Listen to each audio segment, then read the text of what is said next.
새로운 한 주가 시작되었습니다. 믿음으로 나갈 준비가 되셨습니까? 우리의 의지는 약합니다. 우리의 결단도 약합니다. 그래서 오늘도 성령님께 우리를 드립니다. 우리의 생각과 마음 속에 주님이 역사하시고 우리가 온전히 주님께 우리를 드림으로 주님이 원하시는 삶을 살아갈 수 있게 되기를 주 예수 그리스도 이름으로 축원드립니다. 자, 사사기 13장으로 들어왔습니다. 사사기 13장부터 16장까지는 사사 삼손에 대한 이야기며 마지막 사사에 대한 이야기입니다. 사사기 3장 6절부터 16장 31절까지 이스라엘 각 지파별 사사들의 행적을 중심한 사사시대의 역사를 기록하고 있는데, 그 중에서 이제 마지막 사사 삼손은 가나안 서부 해안 지역에서 활약한 사사로 보시면 됩니다. 사사기의 악순환의 역사 패턴 기억하시죠? 뭡니까? 범죄를 합니다. 그러면 하나님께서 징계를 합니다. 그리고 회개를 합니다. 또 하나님은 그 회개를 보시고 구원해 주십니다. 인간은 그 하나님의 은혜를 잊어버리는 망각이 일어납니다. 그래서 재범죄가 일어나고요. 계속 돌아갑니다. 벌써 이 6번째의 이 주기를 가지고 있는데요. 여기서 이 한 가지 특징이 뭐냐면, 오늘 23장에서 보면 이스라엘이 범죄를 하고 나서 회개의 과정이 없는데도 하나님은 블레셋을 무너뜨릴 수 있는 이 사사를 준비해 주십니다. 다시 말하면 이 정도로 지금 이게 지금 하강형의 나선형 구조인데 갈수록 더 타락하는, 하나님께 회개할 힘도 없는 그런 이스라엘의 모습을 볼 수 있다고 보시면 됩니다. 이런 시대에 하나님은 삼손을 세우셔서 이스라엘을 구원하시고자 하신 겁니다. 자, 삼손에 대한 것만 4장에 걸쳐서 봅니다. 길죠, 그죠? 처음으로 보게 될 이 13장은 삼손의 출생과 관련한 여호와의 사자가 했던 예언, 그리고 삼손의 출생에 관한 내용들이 들어가 있습니다. 여호와의 사자는 단 지파 소속으로 잉태하지 못하여 자식이 없는 마노아 부부에게 나타나서 아들을 낳을 것과, 이 아이가 장차 블레셋의 손에서 이스라엘을 구원하기 시작할 것과, 또한 이 아이가 평생의 나시린으로 살게 될 것을 미리 예언합니다. 여호와의 사자의 예언대로 마노아 부부는 아들을 낳았고 그는 삼손이라고 이름을 하게 되었습니다. 그 중에서 오늘은 1절부터 7절까지를 보게 되는데, 블레셋 사람의 손에 압제당하는 이스라엘을 위하여 나시린으로 하나님께 바쳐진 한 아이의 출생에 대한 예언에 대한 부분이 나온다고 보시면 됩니다. 자, 우리 1절부터 4절까지를 합독하고 나서 풀어보도록 하겠습니다. 다 같이 합독하겠습니다.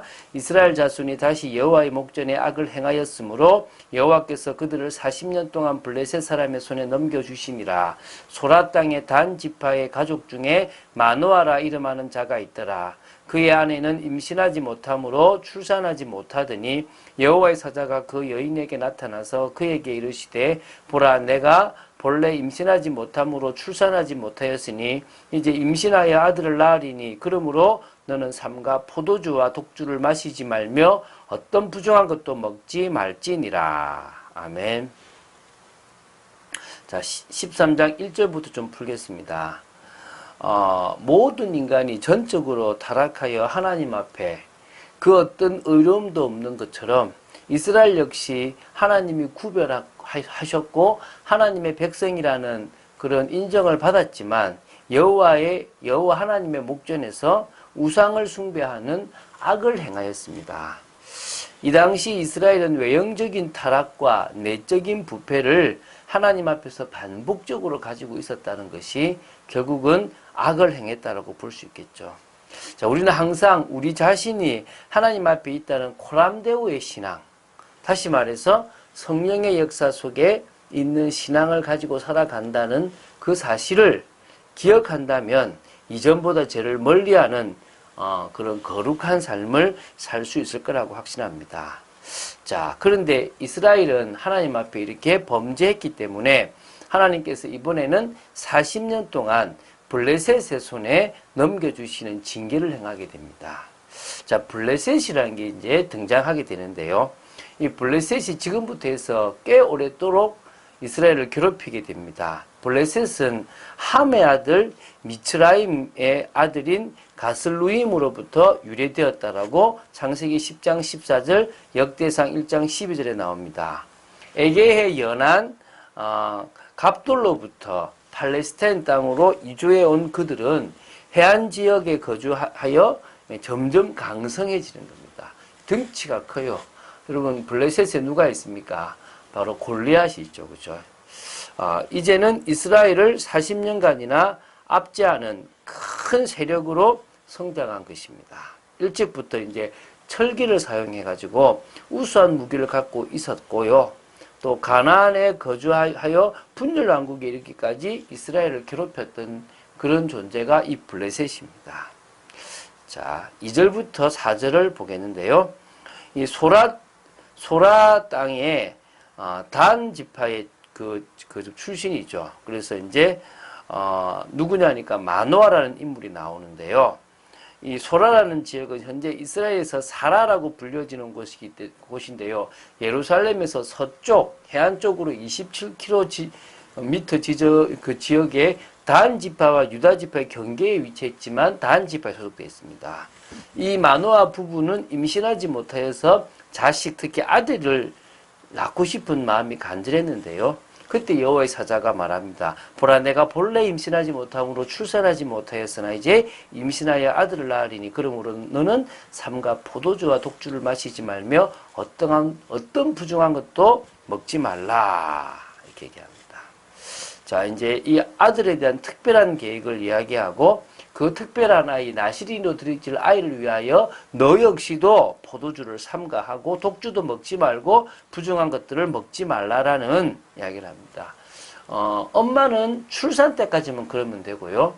이 특별 나시린은 평생에 그런 독주를 마시지 않는 것들을 해야 되겠죠. 그죠? 자,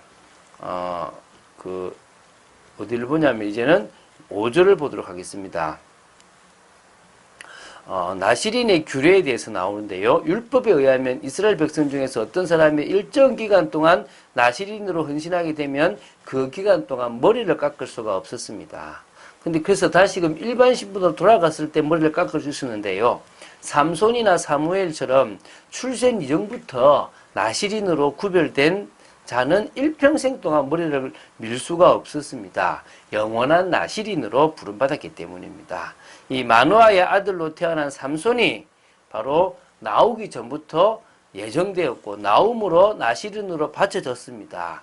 그래서 블레셋 사람의 손에서 이스라엘을 구원하기 시작하는 사명을 가졌습니다. 다시 말하면 블레셋에서 완전 구원한 것이 아니라 지금부터 계속적으로 어떻게 됩니까? 블레셋이 괴롭힐 때 다윗도 사울도 결국은 나중에 아수르에서 완전히 멸망될 때까지 이 블레셋의 세력은 이스라엘을 계속 괴롭히는데 그 구원하기 위한 시작으로 쓰임받았던 사람이 바로 이 사사 삼손이라고 보시면 됩니다. 자, 6절 7절을 보고 마치겠습니다. 마노아의 아내가 마노아를 찾아가서 여호와의 사자가 자신에게 했던 말을 그대로 전합니다. 그래서요, 그 뒤에 이제 이어서 마노아가 이제 그 사자를 찾아오게 되는데요. 그때 이제 사실은 못 물어봤다라는 것도 있고 또 아이를 향한 하나님의 메시지, 그러면서 자신이 지금부터 어떻게 해야 될 것인가를 알려줬다는 사실을 이제 이야기하게 되는데요. 자, 성경에서 꽤 유명한 사람이 삼손입니다. 뭐 영화로도 나오고 있기 때문에요. 근데 뒤에 실수로 눈이 뽑히고 또 뭐 순교라고 할 만큼 블레셋을 다 죽이면서 자기도 죽게 되는데요. 사실 삼손과 사무엘이 한 시대를 바꾸시기 위해서 하나님께서 예비하신 귀중한 사역자라고 보시면 됩니다. 차이가 있다면 삼손은 교만하거나 나태해서 그 사명을 다 감당하지 못했다고 보고 있고요. 사무엘은 잘 감당했다고 보면 됩니다. 자, 우리가 하나님께 끝까지 쓰임 받으려면요, 교만하지 말고 세상에서 나는 이길 수 있다는 자만도 버리고 하나님이 원하시는 삶을 살아가야 될 줄로 믿습니다. 우리 한 주간 동안 에베소에서의 바울의 특별한 사역에 대해서 이제 볼 겁니다. 강단 메시지니까요. 하나님의 역사를 체험할 수 있다. 그만큼 중요한 것이 없죠. 참빛교회는 제자 중심의 전도 운동을 반드시 할 것이고, 재단이라는 것을 만들어서 또 정말 교회에서 할 수 없는 일들을 통하여 후대를 세우고 선교의 비전을 이루려고 합니다. 중요한 것은 우리 교회는 일반적인 보편적인 사역과 특별한 사역을 같이 해나갈 수 있을 줄 믿습니다. 올 한 해 우리의 입을 크게 여는 그런 축복이 있기를 간절히 소망합니다. 우리 이 부흥의 큰 틀을 우리가 지금 정말 보고 그런 응답들을 위하여, 그런 것들을 세워나가기 위하여 오늘도 우리는 기초를 쌓듯이 참빛교회의 기초를 쌓고 또 우리 개개인의 기초를 쌓아 나간다면 여러분과 제가 걸어가는 모든 걸음들을 통하여 하나님의 나라가 임할 줄로 믿습니다. 메시지를 듣는 모든 성도들의 교회에 하나님의 은혜가 넘치기를 주 예수 그리스도 이름으로 축원드립니다. 주는 그리스도시요 살아계신 하나님의 아들이심을 고백합니다. 말씀 따라가는 축복 속에 있기를 간절히 소원합니다. 진정으로 하나님께서 우리를 귀한 사역자로 사용하실 수 있도록 저희들이 쓰임받기를 원하며 하나님의 뜻을 이루는 사람으로 서기를 원합니다. 오늘 하루도 지켜주시고 이번 주간도 주님을 위해서 살아가는 은혜의 삶 세기를 간절히 소원합니다. 주 예수 그리스도 이름으로 기도드립니다. 아멘.